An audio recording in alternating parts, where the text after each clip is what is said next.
Hello everyone, and welcome to another episode of High Talk Podcast. As always, we're here to dive into conversations about substance use, something that's closer to our lives than many might think. Some of you may have already experienced it firsthand, or know someone who has. It's a topic that often doesn't get talked about openly, but that's exactly why we're here, to bring it into the light. Today's episode is titled Beyond the High, Exploring Holistic Well-Being After Substance Use. My goal is to share some initial insights, just a starting point, for anyone curious about recovery and wellness. I'll be focusing mainly on Thailand, since that's where I've gathered most of the information. For other countries, you may need to look deeper into local resources, but I hope what we discuss today sparks ideas and encouragement wherever you are. So, let's not waste any time. Let's jump right in and explore what life can look like beyond the high. Beyond the high, exploring holistic well-being after substance use. Substance use is often seen merely as a health or social problem. In reality, however, its impact is far deeper.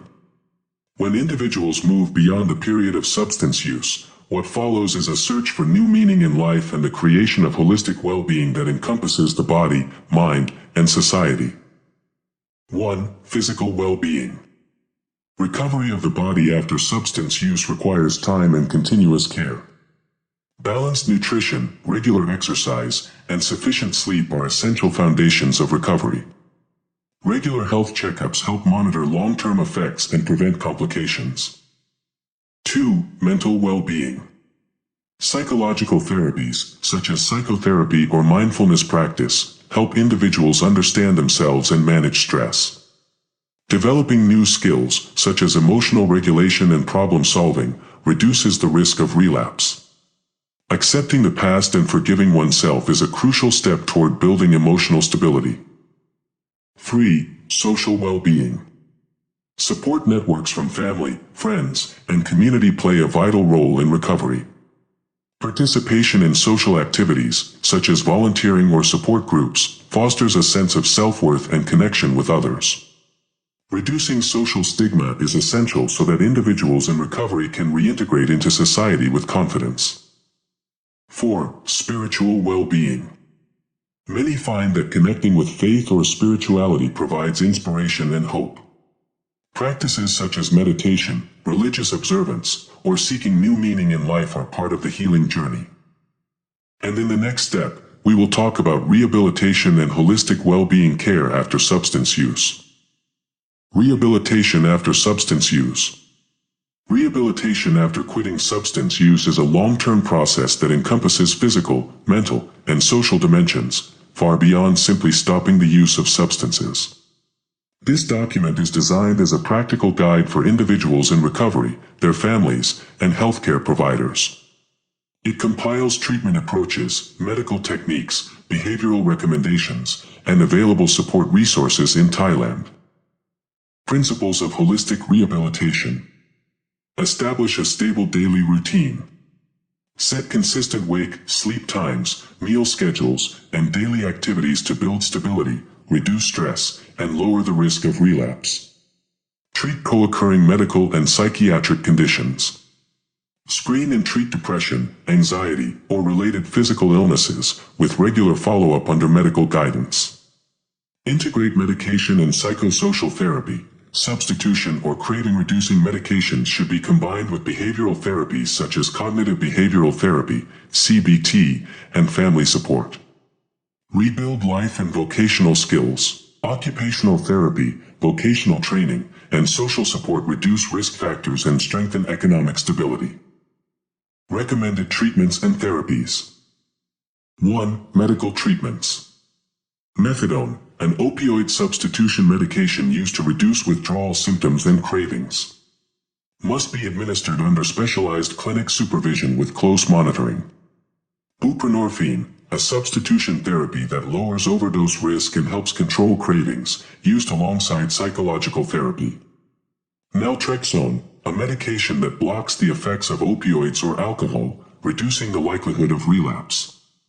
Note, each medication has specific indications, contraindications, and side effects. Decisions must be made by a qualified physician with regular monitoring. 2. Psychosocial therapies. Cognitive behavioral therapy, CBT, helps identify thoughts and behaviors that trigger substance use, while teaching skills to manage cravings and stress. Motivational interviewing, MI, a conversational technique that strengthens motivation and commitment to change. Group and family therapy builds support networks, addresses relationship issues, and develops communication skills. Rehabilitation of function and life skills. Occupational therapy, crafts and activities that enhance self-esteem. Vocational training and support for reemployment. Financial management and daily life planning. Management of withdrawal symptoms and emergencies. Withdrawal assessment. Use substance-specific scales to evaluate severity and guide treatment. Supportive care. Medications to relieve symptoms such as pain, nausea, temporary anxiety, and fluid replacement. Emergency. If severe symptoms occur, such as difficulty breathing, seizures, unconsciousness, or life-threatening conditions, contact emergency services immediately. Do's and don'ts during recovery. Things to do. Attend medical appointments and multidisciplinary team follow-ups regularly. Participate in psychosocial therapies and support groups. Practice mindfulness, meditation, and stress management consistently. Exercise regularly and maintain balanced nutrition. Record moods and triggers to track patterns and adjust treatment plans. Things to avoid. Avoid places, people, or activities that trigger substance use. Do not self-medicate with substitutes such as alcohol or non-prescribed drugs. Do not stop prescribed medications without consulting a physician. Do not keep stress or cravings to yourself. Seek help when needed. Daily practice checklist, printable. Wake up and go to bed at consistent times. Engage in light exercise for 20 to 30 minutes. Eat balanced meals and drink sufficient water. Practice mindfulness or meditation for 10 to 15 minutes. Record moods and craving triggers. Connect with support networks or attend therapy groups as scheduled. Do creative activities or vocational training for 30 to 60 minutes.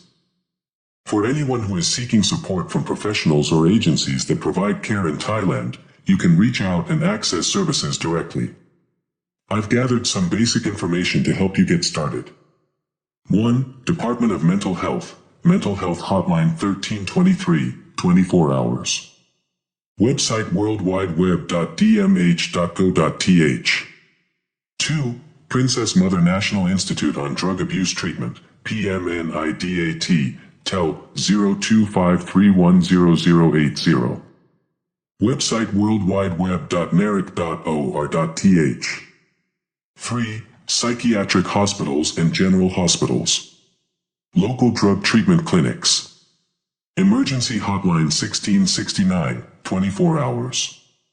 4. Narcotics Anonymous Thailand, NA Thailand. Website worldwideweb.na-thailand.org. Recovery after substance use is more than just quitting. It's about beginning again with strength and meaning. Every step you take builds a life that's resilient, valuable, and full of hope. Thanks for joining me on High Talk Podcast. Until next time, keep moving forward, and remember, beyond the high, there's a brighter tomorrow. So, how was that? I hope all of you listening have gained some basic insights into holistic well-being after substance use. My hope is that even this introductory information can be useful to you in some way. In our next episode, we'll be diving into another important topic, so stay tuned to find out what's coming next. If you enjoyed today's content or found it helpful, don't forget to hit subscribe, give it a like, or share it with others. Your support really means a lot to me. And if you have any suggestions, feedback, or topics you'd like me to cover, feel free to leave a comment. I'll be sure to research and bring that content to you. For the foreign language sections, if there were any translation mistakes or awkward word choices, I sincerely apologize. I've been using AI tools to help with translation, and while I try to make the meaning as clear and accurate as possible, it may not always be perfect compared to a native speaker. That's all for today's episode. Thank you for joining me, and I'll see you again in the next one.